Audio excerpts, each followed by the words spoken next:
Lors des élections de l'Église de 2023, j'ai entendu dire que certains frères et sœurs voulaient voter pour moi. Mais dans mon cœur, je ne voulais pas être dirigeante. Je me suis souvenu qu'il y a quelque temps, une dirigeante avait pris des dispositions pour que certains frères et sœurs transfèrent des offrandes. Mais vu qu'elle n'avait pas choisi les bonnes personnes, les offrandes ont été saisies par le grand dragon rouge et plusieurs frères et sœurs ont été arrêtés. L'Église enquêtait pour en connaître les raisons précises. Même si cette dirigeante n'a pas été renvoyée, il s'agit quand même d'une grande transgression. J'ai également pensé à une sœur que je connaissais avant et qui, tout en étant dirigeante, avait agi selon sa propre volonté, avait retardé le travail et avait fini par devenir une fausse dirigeante et par être renvoyée. Quand je pensais à ces choses-là, je ressentais de l'appréhension. Je me disais que la responsabilité d'un dirigeant était importante et que l'on pouvait être renvoyé à tout moment si on violait les principes dans ses agissements. J'ai pensé. À présent, l'œuvre de Dieu entame sa phase finale.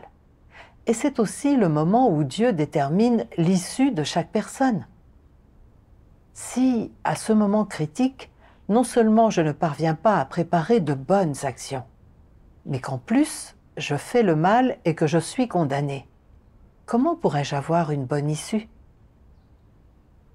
Il serait préférable de prendre en charge un travail à tâche unique, sans prendre de risques. Avec cela à l'esprit, je n'ai plus été disposée à assumer le rôle de dirigeante. Quelques jours plus tard, lors des élections de l'Église, j'ai été élue dirigeante. En voyant ce résultat, je ne me suis pas sentie heureuse. Au lieu de ça, je me suis sentie réprimée et en souffrance. Je me suis dit, ne pas l'accepter montrerait un manque de soumission. Si je l'accepte, non seulement je devrais travailler plus dur et endurer davantage que les autres, mais en plus, si je gâche le travail, ce sera un gros problème. Si j'offense le tempérament de Dieu, mon cheminement de croyance en Dieu prendra fin. Et toutes ces années à croire en Dieu ne seraient-elles pas vaines? Il vaudrait mieux que je fasse bien mon devoir actuel de façon pragmatique. Quand je pensais de cette façon, je m'en voulais dans mon cœur. Mais lorsque je tenais compte de la lourde responsabilité du rôle de dirigeant et de la vitesse à laquelle on serait révélé et éliminé si on commettait une erreur, je ne voulais toujours pas assumer le rôle de dirigeante. Je ressentais une lutte intérieure, comme un combat acharné. J'ai alors prié Dieu, lui demandant de me conduire et me guider. Un jour, j'ai lu un passage des paroles de Dieu, et cela m'a profondément émue. Dieu Tout-Puissant dit « Si tu sens que tu peux accomplir un certain devoir, mais qu'en même temps, tu crains aussi de faire une erreur et d'être éliminé, et que tu es timide, que tu stagnes et ne parviens pas à faire des progrès, alors est-ce là une attitude soumise? Par exemple, si tes frères et sœurs te choisissent comme leurs dirigeants, alors il se peut que tu te sentes obligé d'accomplir ce devoir parce que tu as été choisi, mais tu ne considères pas ce devoir avec une attitude proactive. Pourquoi n'es-tu pas proactif? Parce que tu as des préjugés à ce sujet et que tu penses ceci. Être dirigeant n'est pas du tout une bonne chose. C'est comme vivre sur le fil du rasoir ou s'aventurer en terrain glissant. Si je fais du bon travail, alors il n'y aura pas de récompense particulière. Mais si je fais du mauvais travail, alors je serai émondé. Et être émondé n'est même pas le pire de tout. Que se passera-t-il si l'on me remplace ou si je suis éliminé? Si cela arrivait, tout ne serait-il pas fini pour moi? À ce stade, tu commences à éprouver des sentiments partagés. Quelle est cette attitude? c'est être sur la défensive et c'est de l'incompréhension. Ce n'est pas l'attitude que les gens devraient avoir vis-à-vis de leurs devoirs. C'est une attitude démoralisée et négative. Donc, comment devrait être une attitude positive ? Nous devrions faire preuve d'ouverture d'esprit et de franchise et avoir le courage d'endosser les fardeaux. Ça devrait être une attitude de soumission et de coopération proactive. Ce que vous dites est un peu vide. Comment peux-tu faire preuve d'ouverture d'esprit et de franchise lorsque tu as aussi peur ? Et que signifie avoir le courage d'endosser des fardeaux ? Quelle mentalité te donnera le courage d'endosser des fardeaux ? Si tu as toujours peur que quelque chose aille mal et que tu ne puisses pas le gérer, et si tu as beaucoup d'obstacles en toi, alors tu n'auras fondamentalement pas le courage d'endosser les fardeaux. Les phrases « faire preuve d'ouverture d'esprit et de franchise », d'avoir le courage d'endosser les fardeaux, ou de ne jamais reculer même face à la mort, dont tu parles ressemble un peu au slogan crié par les jeunes en colère. Les slogans peuvent-ils régler des problèmes concrets ? Ce qu'il faut maintenant, c'est une attitude correcte. Pour avoir une attitude correcte, tu dois comprendre cet aspect de la vérité. C'est le seul moyen de résoudre tes difficultés internes et de te permettre d'accepter en douceur ce mandat, ce devoir. C'est le chemin de pratique. Et seul cela est la vérité.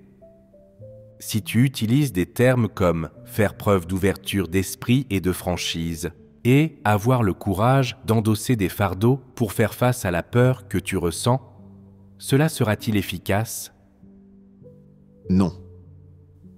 Cela indique que ces choses ne sont pas la vérité et qu'elles ne sont pas non plus un chemin de pratique.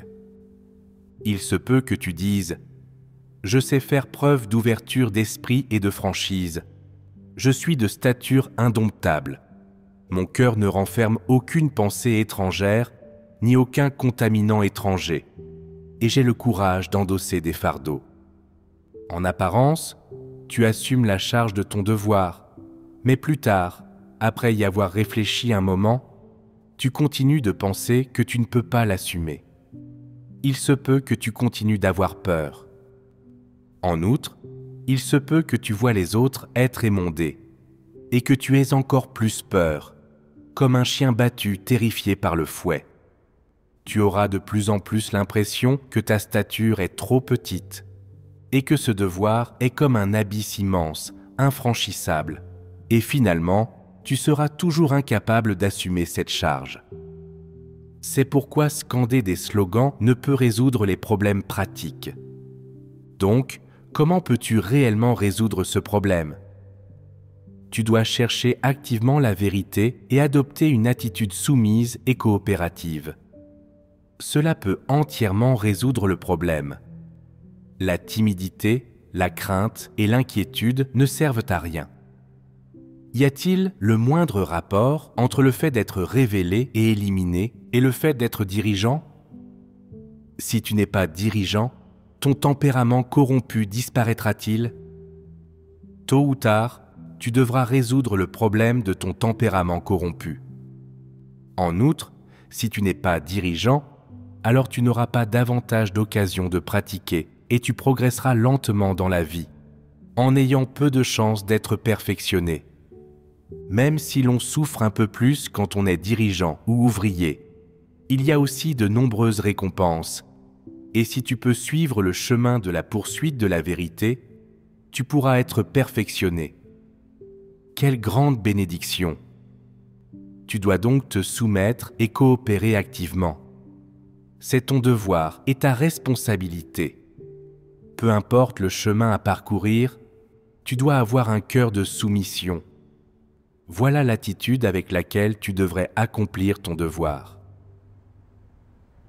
Ces paroles de Dieu exposaient si minutieusement les pensées que j'avais dans mon cœur que je me suis sentie honteuse et gênée.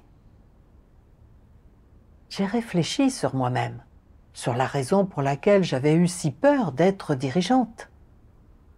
C'était parce que j'avais vu une dirigeante ne pas choisir les bonnes personnes lorsqu'elle a organisé le transfert des offrandes. Résultat, les offrandes avaient été saisies par le grand dragon rouge et plusieurs frères et sœurs avaient été arrêtés. J'avais également vu la façon dont la maison de Dieu avait enquêté et géré l'affaire. Par conséquent, j'avais eu peur que si je devenais dirigeante et que je commettais une grosse erreur dans le travail, cela cause non seulement des pertes pour l'Église, mais que cela retarde aussi l'entrée dans la vie des frères et sœurs. Ce serait là une grande transgression, et je serais rapidement révélée et éliminée. Il serait alors plus sûr de prendre en charge un travail à la tâche unique à la place. J'avais constamment tenu compte de mes propres intérêts et n'avais pas osé assumer le devoir de dirigeante. J'ai vu que j'avais été trop égoïste, sans aucune soumission. Même si le fait d'être dirigeante implique davantage de travail, cela offre davantage d'opportunités pour la formation, plus de chances de gagner la vérité et une croissance de vie plus rapide. Les intentions sincères de Dieu étaient derrière tout cela, mais je ne comprenais pas les intentions de Dieu. Et au lieu de ça, j'avais des réserves et des incompréhensions vis-à-vis de Dieu dans mon cœur. N'était-ce pas profondément blessant pour Dieu? Je devais me soumettre et coopérer activement, chercher la vérité pour résoudre mes réserves et mes incompréhensions vis-à-vis de Dieu. Après ça, j'ai lu un autre passage des paroles de Dieu. Dieu Tout-Puissant dit « Même s'il se consacre entièrement à son devoir, démissionne de son travail et renonce à sa famille. S'il ne donne pas son cœur à Dieu et se méfie de Dieu, est-ce là un bon état? Est-ce là l'état normal d'entrer dans la vérité-réalité? Le développement futur de cet état n'est-il pas terrifiant? Si une personne persiste dans cet état, peut-elle obtenir la vérité? Peut-elle gagner la vie? Peut-elle entrer dans la vérité-réalité? Êtes-vous conscient de posséder vous-même cet état précis? Lorsque vous en prenez conscience, vous dites-vous « Pourquoi suis-je toujours méfiant envers Dieu? Pourquoi est-ce que je pense toujours de cette façon ?» Penser ainsi est vraiment effrayant. C'est s'opposer à Dieu et rejeter la vérité. Se méfier de Dieu, c'est la même chose que lui résister? Être dans un état de méfiance envers Dieu, c'est exactement comme être un voleur. Vous n'osez pas vivre dans la lumière. Vous avez peur d'exposer votre visage démoniaque. Et en même temps, vous êtes effrayé. On ne peut pas prendre Dieu à la légère. Il peut juger et châtier les gens à tout moment et en tout lieu. Si vous mettez Dieu en colère, dans les cas les plus bénins, il vous émondera. Et dans les cas plus graves, il vous punira, vous rendra malade ou vous fera souffrir. Les gens ne peuvent pas supporter ces choses-là. Les gens n'ont-ils pas ces mauvaises compréhensions? Est-ce là un cœur qui craint Dieu? Ce genre d'état n'est-il pas terrifiant? Quand une personne est dans cet état, quand elle se méfie de Dieu et qu'elle a sans cesse ses pensées, quand elle a toujours ce genre d'attitude envers Dieu, est-ce qu'elle traite Dieu comme Dieu? Est-ce la croire en Dieu? Lorsqu'une personne croit en Dieu de cette manière, lorsqu'elle ne traite pas Dieu comme Dieu, n'est-ce pas un problème? Au minimum, les gens n'acceptent pas le tempérament juste de Dieu, ni le fait de son œuvre. Ils pensent « Il est vrai que Dieu est miséricordieux et aimant, mais il est aussi courroucé. » Lorsque la colère de Dieu s'abat sur une personne, l'effet est désastreux. Dieu peut frapper les gens à mort à tout moment, détruisant qui il veut. N'invoquez pas la colère de Dieu. Il est vrai que sa majesté et sa colère ne permettent aucune offense. tenez-vous à distance de lui. Si une personne a ce genre d'attitude et ces idées, peut-elle venir pleinement et sincèrement devant Dieu? Elle ne le peut pas. Alors que je pensais aux paroles de Dieu et que je réfléchissais sur moi-même, j'ai pris conscience que même si je croyais en Dieu depuis de nombreuses années, qu'en apparence j'avais renoncé à ma famille et à ma carrière pour faire mon devoir, je n'avais jamais vraiment donné mon cœur à Dieu. Je m'étais toujours accrochée aux règles de survie de Satan, telles que plus on s'élève et plus dure sera la chute, et on est seul au sommet, les considérant comme des maximes et des sages paroles. J'avais vécu selon les règles de survie de Satan et n'avais pas cru au tempérament juste de Dieu. J'avais considéré que la maison de Dieu était exactement comme le monde, qu'elle manquait d'équité et de justice. J'avais imaginé que Dieu était comme les gens corrompus, et j'avais cru que même une petite erreur commise par inadvertance conduirait à la condamnation et à l'élimination. Alors, lorsque j'avais vu les autres être émondés ou renvoyés, j'étais devenue encore plus méfiante envers Dieu dans mon cœur. J'avais eu peur d'être renvoyée et éliminée si je ne faisais pas bien le travail, et je pensais qu'il était plus sûr de simplement faire un travail à la tâche unique. À cause de ces points de vue fallacieux, je ne pouvais pas me soumettre aux orchestrations et aux arrangements de Dieu. En réalité, le fait qu'une personne soit révélée et éliminée n'a rien à voir avec son statut. Cela est déterminé par le chemin qu'elle emprunte. Si quelqu'un ne poursuit pas la vérité, même s'il n'a pas de statut, il sera quand même révélé et éliminé. Certains dirigeants et ouvriers peuvent connaître des écarts ou des échecs dans leur travail, mais peuvent chercher la vérité et réfléchir sur eux-mêmes par la suite, faire tous les efforts possibles pour agir conformément aux principes. Et plus ils font leur devoir, plus ils gagnent une compréhension plus profonde de la vérité. Pour ce genre de personnes, assumer un poste de dirigeant est un moyen par lequel ils peuvent être rendus parfaits. La dirigeante que je connaissais avant avait été renvoyée parce qu'elle n'avait consacré ni temps ni énergie aux vérités principes, qu'elle avait interrompu et perturbé le travail et obstinément refusé de se connaître. Même quand ces problèmes avaient été exposés et que des échanges avaient eu lieu à ce sujet, elle avait rétorqué et s'était défendue au lieu de se repentir. Cela avait conduit à son renvoi. De plus, ces antéchrists expulsés par la maison de Dieu n'étaient pas détruits par le statut, ou éliminés à cause d'une seule transgression. C'était parce que, lorsqu'ils étaient dirigeants, ils avaient agi de manière imprudente et autocratique et avaient formé des factions pour établir des royaumes indépendants, ce qui avait sérieusement perturbé le travail de l'Église. Même après avoir été émondés et avertis, ils avaient refusé obstinément de se repentir. Ils avaient été expulsés et éliminés parce qu'ils appartenaient à la catégorie de gens qui ont de l'aversion pour la vérité et la détestent. Leur échec était déterminé par leur nature et sens et le chemin qu'ils avaient emprunté.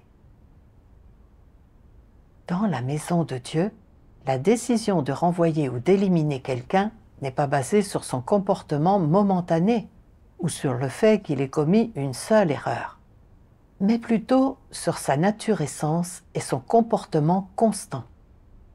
De plus, Dieu donne à chaque personne de multiples occasions pour se repentir.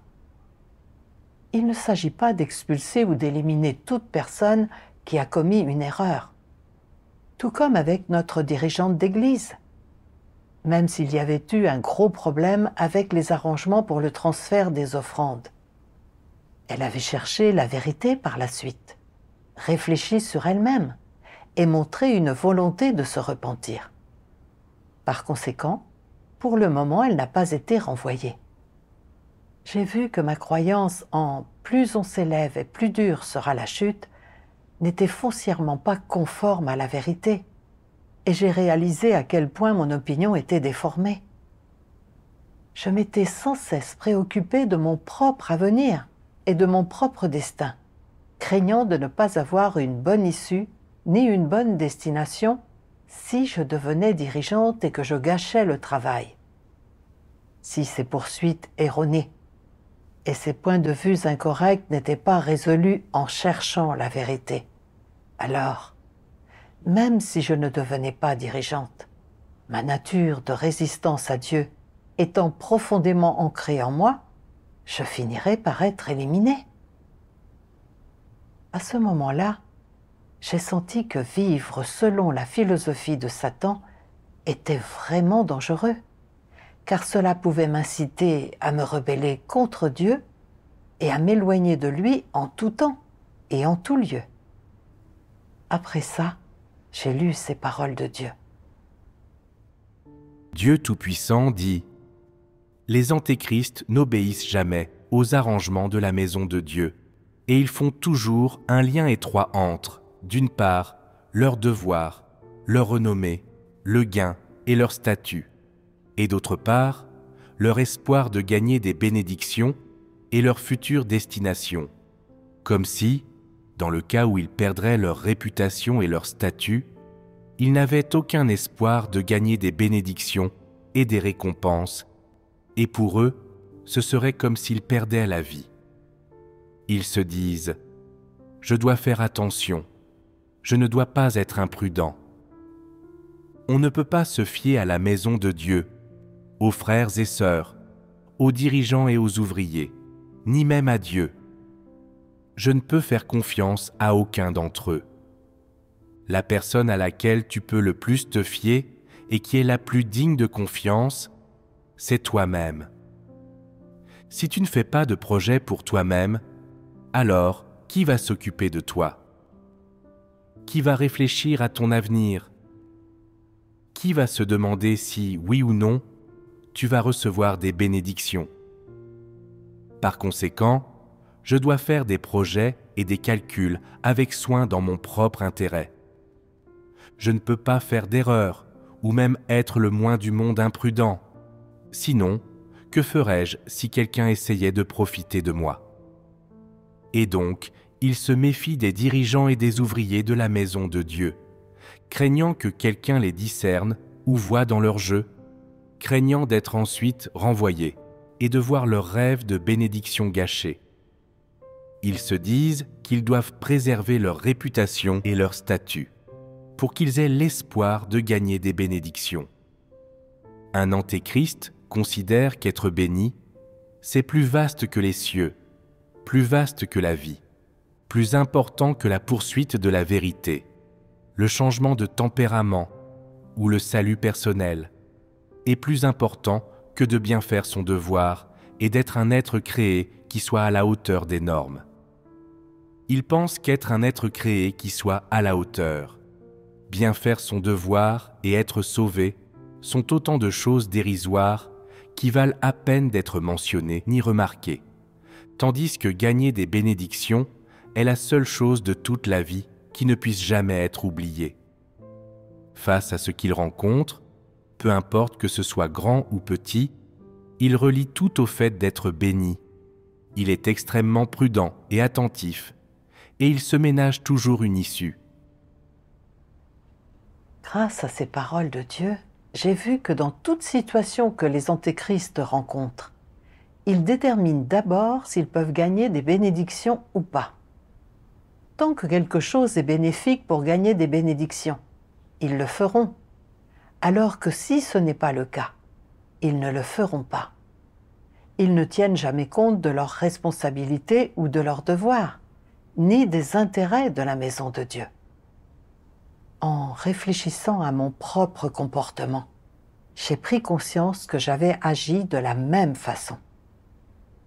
Les frères et sœurs m'avaient élue dirigeante. C'était là une exaltation de Dieu. et une opportunité pour moi de me former. J'aurais dû coopérer activement, mais j'avais accordé trop d'importance aux gains de bénédiction, tenant compte de mon propre avenir et de mon propre destin avant tout.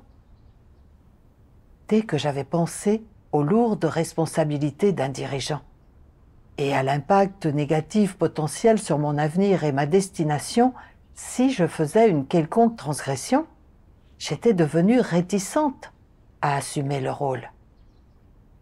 J'avais considéré le fait de gagner des bénédictions comme étant plus important que mes propres devoirs et responsabilités. J'avais été vraiment égoïste et dénuée d'humanité.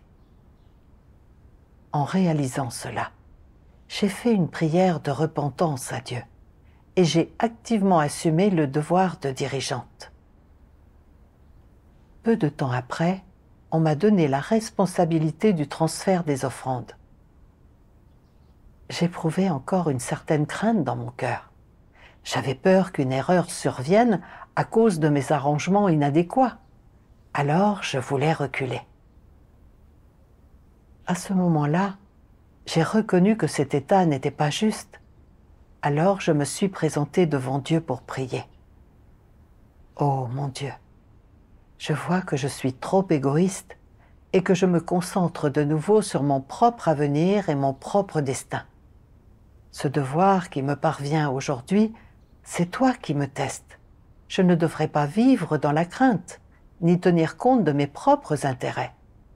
Je devrais me fier à toi et coopérer conformément aux principes, assumer activement ce fardeau et ne plus penser aux gains ou aux pertes personnelles. Après avoir prié, j'ai pensé à un passage des paroles de Dieu.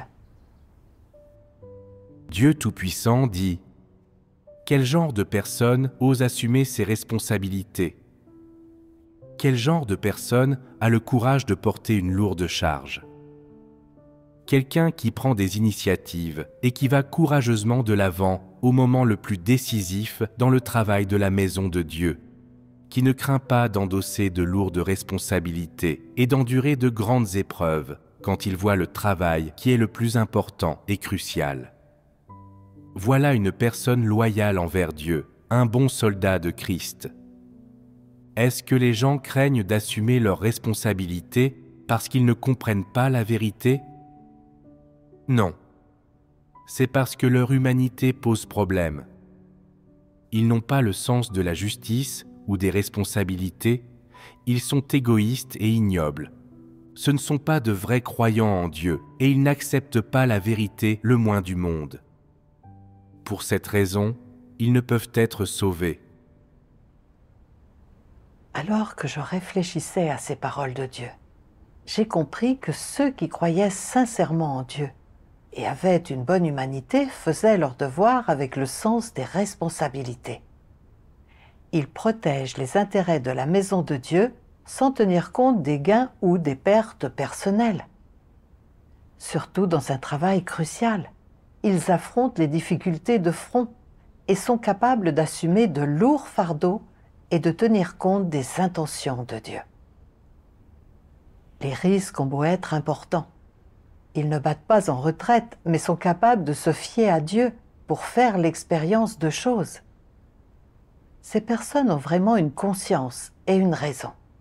Ce sont les piliers de l'Église et ce sont eux que Dieu apprécie.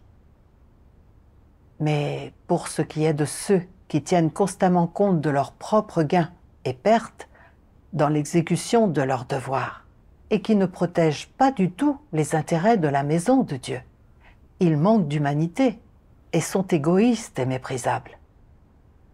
Aux yeux de Dieu, ce sont des incrédules et des non-croyants. En réfléchissant à tout cela, j'ai ressenti du désarroi. Je m'en suis voulu et je suis devenue disposée à assumer cette responsabilité et à coopérer activement pour transférer les offrandes vers un endroit sûr au plus vite. Après avoir pratiqué ainsi, j'ai ressenti un sentiment de paix et de réconfort dans mon cœur. Si Dieu n'avait pas arrangé des environnements pour me révéler, je n'aurais pas connu mon tempérament égoïste et méprisable et mes perspectives erronées sur ce qu'il faut poursuivre. Et je n'aurais pas non plus compris les efforts minutieux de Dieu pour sauver les gens. Je suis reconnaissante envers Dieu d'avoir arrangé ces environnements et pour l'éclairage et la direction de ses paroles qui ont conduit à cette connaissance et à cette transformation.